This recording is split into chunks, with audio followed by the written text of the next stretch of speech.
The mission of Scholar Athletes is to support academic achievement through athletics, and our vision is really to reduce the opportunity gap that we know exists in far too many urban public high school districts.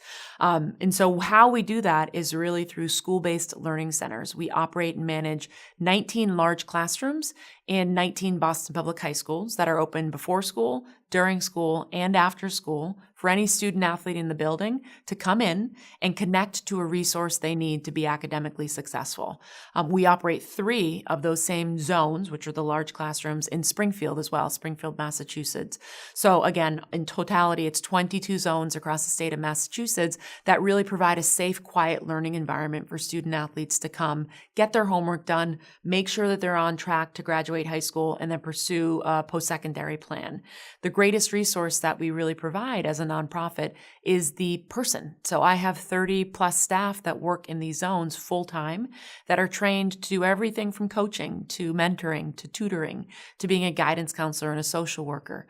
They wear all these hats any given day to make sure that they can connect the diverse type of students that we see to the right resources they need to be successful. What we've seen in Boston Public Schools and Springfield Public Schools is that unfortunately there isn't too much infrastructure in the way that you might find in a private institution for a pipeline for young people to start sports early and pursue that through, elementary, middle, and high school. We find that a lot of our young people come to us in 9th grade playing sport for the first time.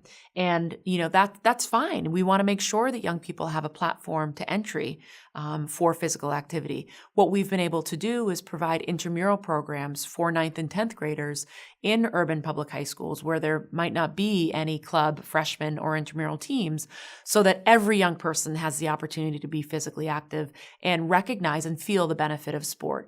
We further augment junior varsity and varsity teams that already exist in their school districts to make sure that there can be a continued pipeline from 9th, 10th, 11th, and 12th grade to play sport. All the while, the underlying current is to ensure that those student athletes have the academic support they need to maintain eligibility, to graduate with a plan, and if they want to pursue college sport, have the academics to be able to do that, because many colleges require a GPA minimum to play sports. And so many of our young people aren't there yet. And we want to ensure that any young person that wants to pursue athletics has that foundation, has that core educational background to pursue sport in college based on their academics. It's as much about being a scholar as it is an athlete that we believe is the recipe for success.